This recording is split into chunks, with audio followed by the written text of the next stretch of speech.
Hi, everybody. Welcome to the Virtually Lost podcast. My name is Julian, and as always, I'm accompanied by my good friend Robert. How's everything going, man? What are we looking into today? Today's been good. I've been doing good. Right now, we're going to be looking into what's happening gaming over this week, some sports news, and some anime news. And I guess to start off, we can talk about the recap of Summer Games Done Quick, a yearly speedrunning event that raises money for charity. Yes, it's very And cool it's always a nice if you're into thing. that kind of stuff. Like, yeah. No, like last year there was a guy who, speed ran Super Mario 64, like, was it like 16 stars blindfolded? Did it in like 40 Yeah, minutes? It's some crazy, yeah. Actually, there's a crazy there's a stuff. couple of games that they run blindfold. I've actually watched SGDQ for like a long time, and there's like a lot of cool stuff like that. There was someone who did a Punch Out. If you ever played Punch Out, Hmm. they did blindfolded too. That's like a pretty well known blindfolded run. And they also do cool things like races. So one of the staple games of SGDQ is Super Metroid, and Oh, like they have like four different people playing the game at the same time, and they race to see who does it the quickest. It's actually really fun. It's a really fun event, and it's also like for a good cause. They always have a charity every year, hmm, or every event because it's twice a year. So I think this year yeah, it was for cancer research, wasn't it? I believe so. And Or Doctors Without I believe, Borders? No, I think it might have been Doctors Without Borders. Doctors Without Borders, yeah, Yeah, that one sounds familiar. yeah, They raised 2.8 million off of that week long event yeah. for No, this it time. always they go pretty crazy. Yeah, yeah. So it's a really fun event. I like it a lot. So yeah, watch the VODs Hmm. if you guys want to check it out. Yeah, watch the VODs of a bunch of different types of games. So, you know, Yeah, if you yeah, like a and certain game, they even want to have watch like it done quick. yeah, and they even have like blocks of like really bad games like Superman 64, stuff like that. It's Oh, actually really really? funny. Hmm. Yeah, so it's not just like good games. It's actually like really funny, and like a lot of these bad games are made terribly, so they can just like totally break the game, and it's actually really funny. It's very funny. Okay, and next memes, Yeah, a basically. bit of a meme. um, yeah, LeBron's coming to Fortnite. His Yep. outfit actually looks pretty sick. The crowd with the He has like three skins. oh, he has three. Oh, I thought it Hmm. was just one. He has like three Did they? skins, and they all wear his wearing some iteration of LeBron shoes. So, Oh, spend some money on July 14th and become a part of LeFortnite. That's all I could say. dude, people are so quick to like clown on LeBron or anybody really. Like it's just like, how do you come up with this stuff like so quick? I don't know. It's so Well, I'm gonna be honest. The le meme, they just add le in front of any word, and it's that's basically the memes. I won't say they're quick witted on that one, but that one's always one of the funniest ones to look at. oh, it's funny. Uh, Hmm. in relation to that, so some other sports news. Well, we're gonna have some some gaming news, but like the regular people gaming. Um, we had personally, I watched some soccer, so we had two big tournaments. Like these are kind of like World Cup tournaments, but it's like for specific regions. So they're every 4 years, like the World Cup. But we have the Copa America, which is in like all of the Americas and stuff like that. And then we have Euro Cup, which is pretty self-explanatory too. It's Europe, all of Europe, which is a huge tournament because like in like the area of soccer, it's always like Europe is always seen as like the most elite like soccer play. Like it's like the most elite region or whatever, right?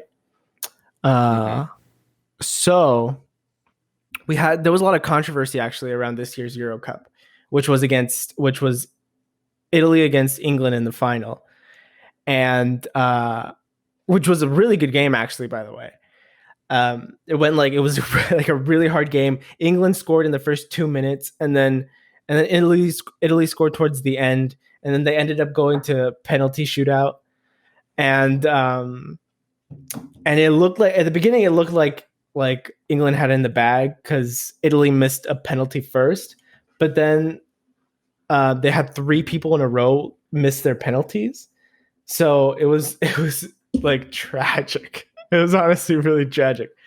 But the worst part was that the fans went like really overboard in regards to like getting mad about it because it was at Wembley Stadium, so it was in England. Okay. So people were pissed, but they went because the people that missed their penalties were black. So like the fans were like incredibly racist against these like 3 guys and they were rookies too. So it was like really, really like overboard. Like they had the government even like condemned these people, like making a whole bunch of remarks towards these players. It was crazy. It was insane. Soccer is a very crazy sport.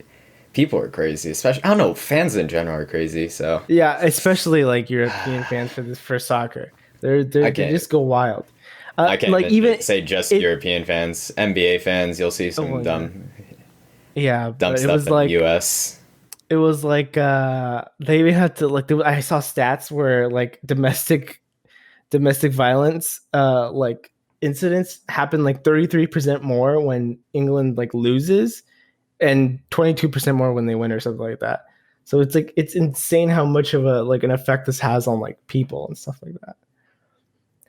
It's crazy. I know. I don't even. I'll be honest. It's not that deep. It's not that deep. Yeah. For people to have that kind of effect on your life, oh my god! Like you ain't playing. Yeah, you're not out there. You're not getting a paycheck to be there. What are you What are you doing? I didn't know. Oh man, that's. At least there was better news from the Copa America, which was Messi winning his first international tournament with Argentina. So that was pretty cool. Oh, it was like his first one ever. His first ever. And he's up there in years. It's like because he like soccer like a lot of other sports is very much a team sport, and even though Messi's like probably like in my opinion one of the best of all time, like his squad isn't that it hasn't been the best. Yeah, they have a couple good players, but they haven't been the best. So this is his first like international tournament win. So it's pretty cool. It's pretty cool. I have to admit. Yeah. He's in his 30s, isn't he? Yeah, he's like around 32, I think, which is older for a soccer player. Yeah. Mm-hmm. Yeah, for sure. Yeah. Instead of talking about the disappointment of the Euro Cup, we can talk about the other disappointment, the new Switch.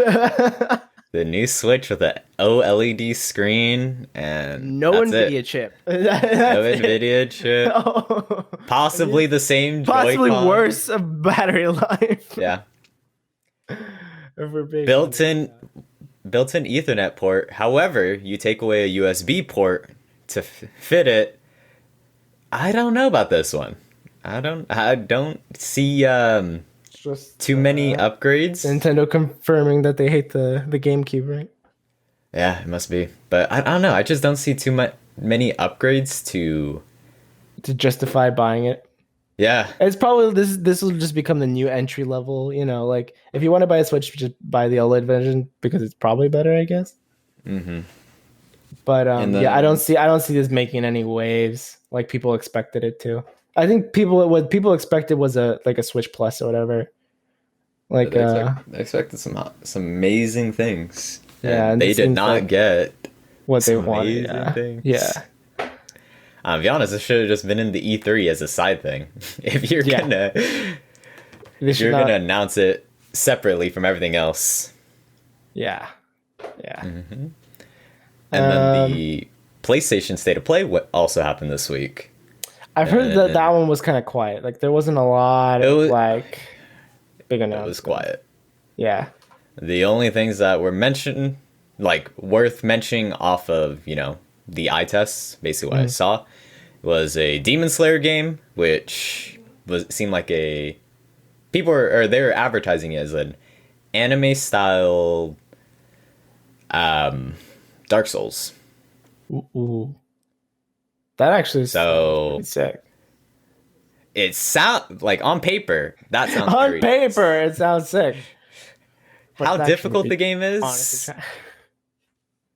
will very much dictate, because the Dark Souls fans, you can't just throw out your game's gonna be like Dark Souls and not have anime Dark Souls. If it's not, yeah. And then the other game, which was I guess the big one, was Deathloop, which we've heard a lot about. I think. It's a PlayStation exclusive. A lot of talk about this one for a period of time. For a period, it's a time exclusive. Yeah. After September 14th, 2022, the game can appear on other consoles. And so it's a limited availability or console exclusive for like a year is basically what it is. Yeah. And which is super interesting that this is even a PlayStation exclusive in the first place, just because the studio that's making it is owned by Microsoft, right? Yeah. The developer, Arcane, and the publisher, Bethesda, are both owned by Xbox. But and yet Xbox, when they purchased it, they said they would honor the deal. They would honor the Bethesda current contracts, is why this is still situated like this. From the outsider, from not knowing the context, it does look like Microsoft shooting itself in the foot with this one. Yeah, because Microsoft. There hasn't been any much exclusives at all for consoles right now lately, and less for Microsoft. Because to be honest with you, I couldn't even tell you what like the exclusive is for Microsoft, other than like obviously Halo. But like I know PlayStation is getting the new Final Fantasy, and well, I guess that's the only one I could off the top of my head. That's the only one I know. Horizon Zero Dawn, God of War, Spider-Man games. Yeah, there's a few of them. So there's a few of them, but I can't tell you other than Halo. I can't tell you any for Xbox. They don't really. That's not their strong suit, is what I'd say. Yeah. And then interestingly enough, you said like they're shooting their own foot. On the Xbox official Twitter, they like congratulated and like kind of hyped up Deathloop, which was just odd. It was like, congrats on PlayStation, Arcane Studios. Y'all are doing great. And it was like, you thought this good. Like, good on you, GG. It was interesting to see. Yeah, that's a little weird. All right, though. And then, since I'm retired, do you want to talk about the upcoming Genshin? We'll talk about about Genshin Impact. Really, the only reason I'm talking about this is because one of the new characters that just got announced, Sayu, is that how you say it? Mm-hmm. Just the character's voice actress is Lily Pichu, who's a well-known content creator with like OTV. So and I like her, so I was like, all right, I'll go back in and pull it for the meme, which is really cool. I think she's actually a really good voice actress and probably deserves it. So good on her. Because I think this is like the her region biggest looks role. interesting for it. Oh yeah, I can't say that I know. Well, when that area gets announced, because she's part of the Inazuma region, which is the whole like map expansion. Ooh. So that's why it's called this update is going to be called basically Genshin 2.0. Oh, because it's a big update. To jump in anyways. Yeah, now's a good time to jump in. So cool. All I can say is cool. Good luck. You'll need it, or you gotta prepare your wallet, boy. Dog, I'm gonna pull like I pulled my first 5-star first try. Let's go. Yeah, let's go. You don't understand the grind. You're just lucky.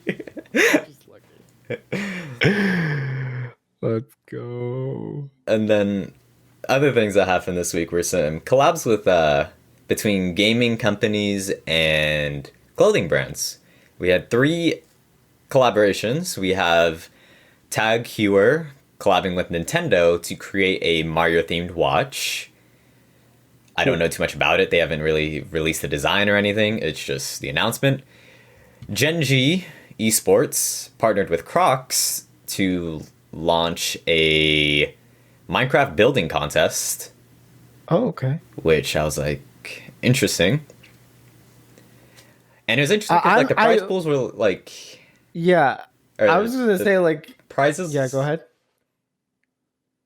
Were dependent on region. Like U.S. and Canada and Europe got Xbox Series X's.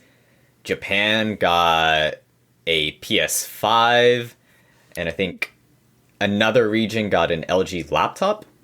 So that was all dependent on region. But then, the first place winners also get to customize their own gibbets, which I guess are the little things that go inside the Crocs shoes. What did you just call me? I'm just kidding. Yeah, I'm like surprised. I don't know if I should be surprised or not of like how like Crocs have gone to like you are lame as shit for wearing Crocs, and then gone to like like they're like this cool like unique, like they're like an exclusive thing where like they're doing drops and shit, and like and people are buying them up like crazy. It's crazy to see that transformation. Yeah, I think people were overly harsh for no reason initially. So I just think that now they're a normal would clown on you. I remember that. Yeah, it was for no good reason. But I think they did a good job like with collabing. I remember their first big collab. I think was with what's his name? The rapper, the like white rapper. He did like White Iverson. That's gonna bother me. Give me a second. All right, I'll talk about the third collab. The third collab was Post Malone. Oh, Post Malone. Yeah, I remember they did a collab. And then the third collab was sorry. I'm like was the 100 Thieves and Gucci, which got announced today and is going to drop next week on July 19th. There you go. Yeah. Is it like so? Did they say like what they're releasing? No, they haven't said anything about it. Oh, okay. It's to build up the hype, so they can't say it. You gotta think about this. You gotta tease them. Streetwear brands. No, I'm joking. Yeah, streetwear brands. Like that. Mm-hmm. Yeah, I'd say 100 Thieves is like a gaming brand close to. They're definitely going for the streetwear aesthetic and for sure. Just appeal. Mm-hmm. And then Gucci is Gucci, so Yeah, Gucci. If you don't know, you don't know. You don't know. And then a lot of money got thrown away this weekend. Also, a lot of money. Some ridiculous sums of money got thrown at the auction house. When is it not? When is on Friday, a sealed copy of Legend of Zelda for the NES broke the record for the most expensive game sold. Ooh. And it sold for $870,000. And I don't know. I like the game as much as the next person, but who's paying that much money though? Jeez. For a game you're not gonna like even open. Like you're not like oh man. It's that's wild. That's more money than I've ever had in my entire life. It's just like dropping it on a game. Let's go. All it is the trophy. That's all it is. That really is all it is. It's like I have this much money. But yeah, they broke that record, and it got broken 2 days later at the same auction. Because on Sunday, a copy of Super Mario 64 got sold for $1.56 million. Like I heard like the disappointment in your voice just saying there, like just like the 1.5. It nearly doubled. Like yeah, like the thing about the Zelda copy was it was a limited variant because it was one of the earliest editions and its print. Super Mario 64, I didn't see anything talk about like it's like an early print or anything. All I know is that it's just in really good condition and it's sealed. So, I don't think, I don't know how much it is to you, but I don't think Super Mario 64 sealed is worth 1.56 million. I might No, just be crazy. yeah, I don't know. It has to be some kind of rare variant, or like it was owned by somebody else. Like I don't know. Like it was owned by a dev or something. I don't know. That's insane. It That's doesn't pretty insane to me. make it make sense to me. Yeah. Still, yeah. And So I think next up we have yeah, we have esports stuff. So that is more your wheelhouse. yeah, this is an esports event that happened today. It was just ridiculous to see, and I gotta say, like, man, this hurts. Just to see like them posting it. It's just ridiculous to see it posted as a marketer, and just I guess I'll give the rundown. Okay. Or just, anyone who thinks of brand, this hurts to see. So CLG has been doing rough in league. That's the context I'll give. Is they're doing rough in league, and are we talking like rough or like they are like bottom just, standing? Oh, okay. It's bad. Rough. Oh, okay. Yeah. And the thing is, they're 5 veteran players. It's not like they're a developing team. These are 5 veteran players who know how to play the game. So, they should not be in last place. Right. And the reason why I say it hurts is on a person who views like brands and stuff. On Twitter, CLG posted a video where the general manager for CLG is talking to the players, and these are like some of the things he said. He's like, I'm looking for roster swaps, and this might be the last time that we have this roster of 5 playing. And basically, on Twitter, they posted their players, like, they basically posted their players learning that probably one of them's getting fired, or more. Fuck, that's weird. That's like immediate backlash, and immediately taken off. They're probably like getting emotional or whatever, right? I would assume the players would be. Like getting like, like they know they've been doing bad. So like I'm assuming that they had some idea that like something like this might happen, but you don't post it. And also the thing that made it like ridiculous is they have there's clearly some post-production or post-editing. Oh, like, no. A lo-fi beat. There's the lo-fi beat going on. Like the piano, in the background, like the sad piano. But it's just like it was a private team meeting that all of a sudden became public for everyone. And it's just like, that's so awkward. To me, like when I envisioned it, or like when I saw it, all I could think of is like being a gamer or a pro gamer is a performance-based job. Right. And I envisioned it as like when I worked at Best Buy, I have to hit my sales quota. Yeah. And let's just say I wasn't hitting it. Boss calls me and is like, "You're fired." And then all of a sudden on the Best Buy Twitter, they post me reacting to getting fired. Just like, who would not? Let's get this motherfucker reaction to say that you're fired. Yeah. How is this ever a good idea? I'm assuming this went through a minimum 3 people. There has to be the person recording this. Oh, are you gonna cry? Yeah. The person who edited this, and then the person who posted this. Like, there's minimum 3 people, and no one thought like, hey, should we post this? Yeah, would this kind of look bad for us? Like, Yeah. So immediately they got backlash. They took it down, and then they, posted an apology. And then after that, an ex-coach, posted, like, kind of ranting about the problems with CLG, and he said that a lot of the problems come from their owner, which is MSG, or Madison Square Garden. Oh. Who, when you find out they're owned by Madison Square Garden, it makes a lot of sense, because the Madison Square Garden also owns the Knicks. And the owner is James Dolan, who, for people who don't know, is a person who inherited a lot of wealth because of his father's business. Oh, okay. Basically inherited Madison Square Garden, the Knicks, etc., and a baseball team, I forget. And this guy just is unequipped and has such an ego. I remember him banning fans because they wore shirts into the Knicks games, like saying "fire James" or like "sell the team." James Dolan is basically what some of the shirts said, and he banned them from Madison Square Garden. Like, he's just someone who has a lot of ego and is very bad at managing organizations. Well, yeah, because the Knicks haven't won in how long? just even the teams don't perform well, and like Yeah. there's a lot of hiring of nepotism. It's just not great. So when the ex-coach posted saying that like Madison Square Garden is the problem, I was just like, yeah, Yeah, I believe he's probably right. He's probably right. Yeah. That's But yeah, that was crazy. That's actually insane. that was the esports event that came out today, and that I think that was just ridiculous to me. Yeah. Yeah. That's wild.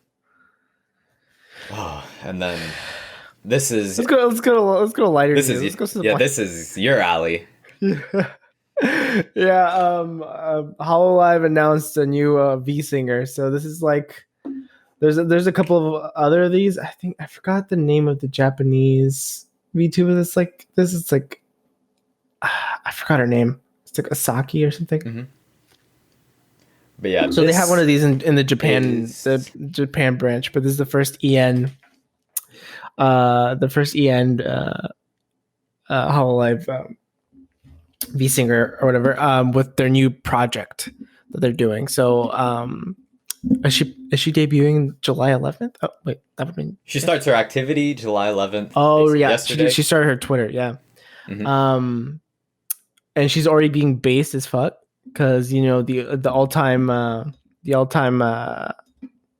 debate is whether pineapple goes on pizza or not. She just broke the whole thing down, said pineapple on tacos, which I agree with.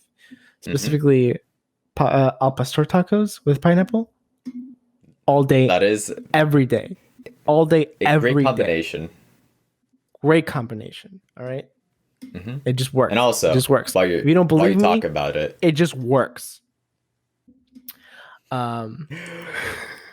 Pizza does. I mean, pineapples do not go on pizza. By the way, personal opinion. Personal opinion. Yeah, I agree 100%.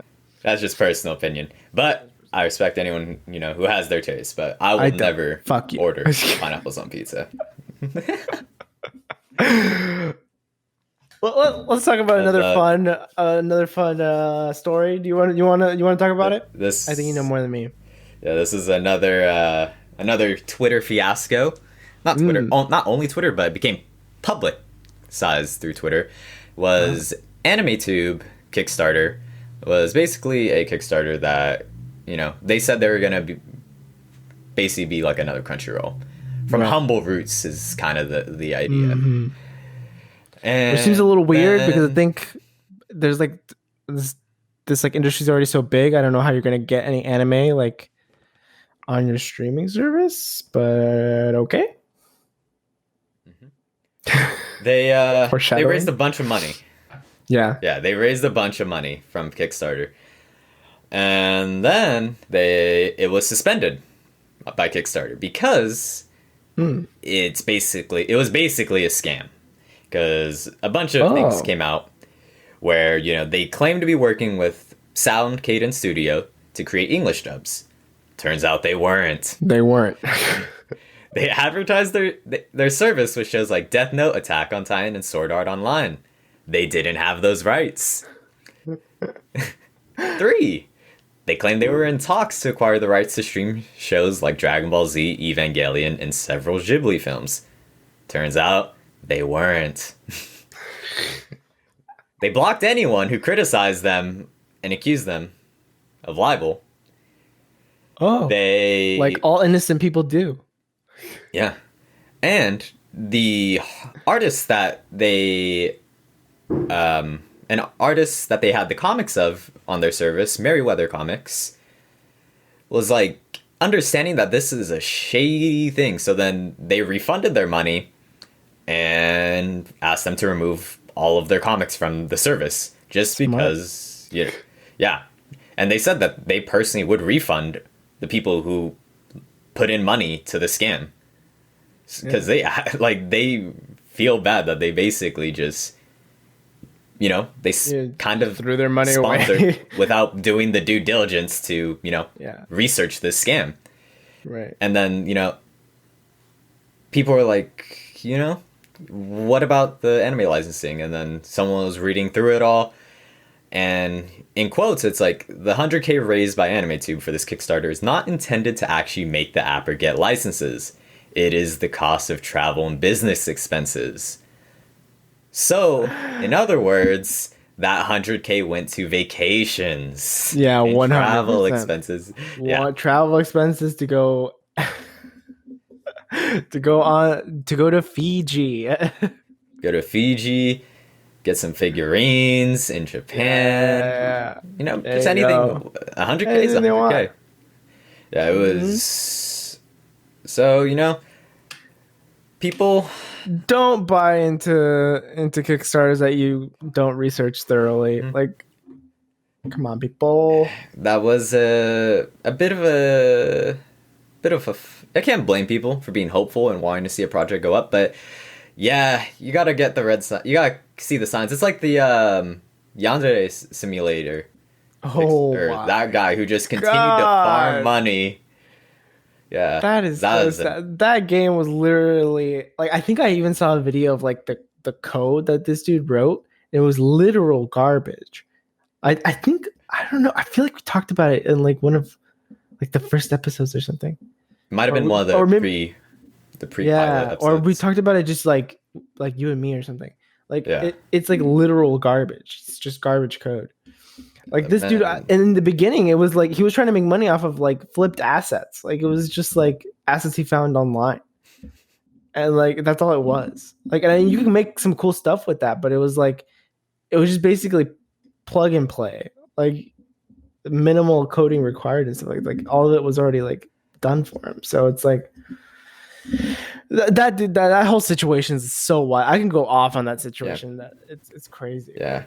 I will say the one difference on these two is I would say that that Yandere simulator, the guy behind it, I don't know if I should refer to him as a dev because of the work he did, or the work he didn't do, I should say. But he went off. He was just trying to make people like feel bad, and in general, it was just saying like you don't know how hard it is. Meanwhile, he gets in like one update every 2 years that does nearly minimal things to the game. Yeah.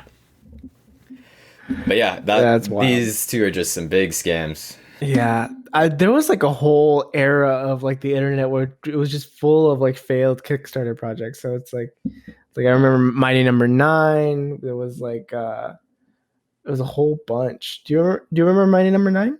I played it. I think it was on PlayStation. Yeah, I mean, it didn't like it came out, but it was just like not what people were expecting. Oh yeah, that was a definite one where people were like the expectations was like a spiritual successor, Mega Man. Yeah, exactly. It's like I remember so many of these. Like it's wild. It's wild. Mm-hmm. I remember there was some YouTubers back in the day that were gonna like make games, but like Kickstarted games, and then they never fucking came out. Or yeah, it was crazy. Yeah. And then go ahead. For last week, I mentioned I was going to go through the anime openings / endings for this season. And I did. I went through the ones for shows that started this season. So like continuing shows from last season, I didn't really look at their openings and EDs. And I have like a list of like probably 12 of them that I thought were great, but there were 6 that I thought like you should go out of your way to listen to them at least once. And please give us the sacred knowledge, Robert. This is what I'm going to say is fact, not opinion. Exactly. Yeah, the Uramichi Onisan ED, already starting off strong with the name. Not joking. The Make You Black Company OP. I'm Standing on a Million Lives Season 2 ED. Honor Student Magic High School ED. By the way, on that one, there's also a instrumental version on Spotify because the instrumentals on that song are just really strong. Ooh. So if you don't like the vocals, instrumentals version also out. And then the Vanitas no Carte OP and ED, both of them really strong. Ooh. And I would say it's hard to say which one's my favorite because it might be the Uramichi Onisan ED. It's just so. Check it out. I don't know. That one's a chill beat, like almost like a R&B kind of beat. I don't want to say R&B, but it's definitely not a what I expected on an anime song. and a lot of them are, the other ones are upbeat. And then another thing, when I was listening to or watching the Vanitas no Carte series, or the OP and ED, I noticed that like the character design on one of them reminded me of Gilbert from Pandora Hearts, which is like one of my favorite series. And I found out that they're actually by the same author, so I have There you foundation go. I'm actually gonna watch this season. There you go. There you go. Cool. Hmm. All right then. Also, Well, thank you for the sacred did you- knowledge. We will write it on the tablets. Yeah. Yeah, this is the six commandments on this season, on the summer Oh, this is season of 2021 anime. 2021. There we go. Hmm. There we go. But yeah, All right. Well, is there anything else you wanted to talk about? nah, I think that about covers it. All right. Well, that was the 11th episode of the Virtually Lost podcast, everybody. Thank you for being with us. Subscribe wherever you can subscribe, and we'll talk to you soon. Thanks, everybody. See you next week.